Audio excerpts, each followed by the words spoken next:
You did it 100 times yesterday. You'll do it 100 times today, and you'll do it 100 times tomorrow. Most of the time, you are completely unaware that you're doing it.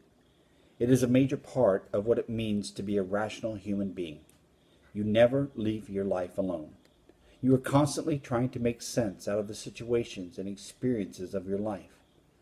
We are all theologians and philosophers, no matter what our normal jobs in life may be.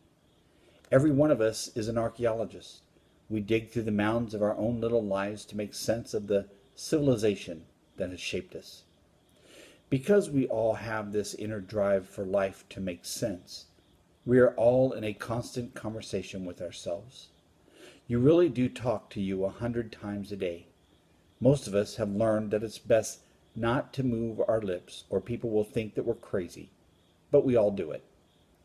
The things you say to you and about yourself, about God, and about life are very, very important because they are formative of the way you act and react to the things that God places in your life.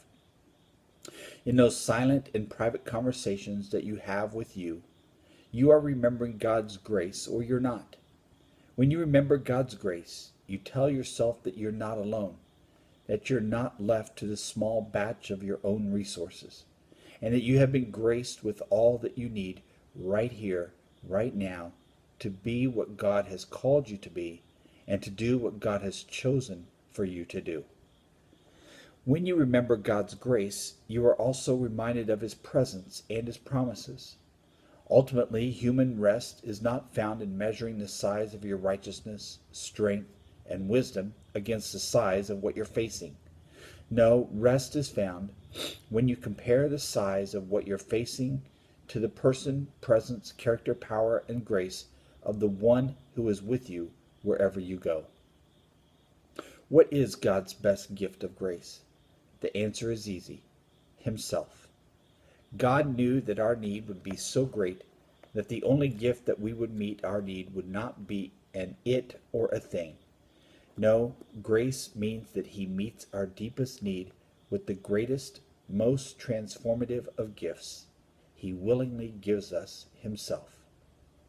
Today, as you're having that conversation with yourself one more time, remind yourself of that gift.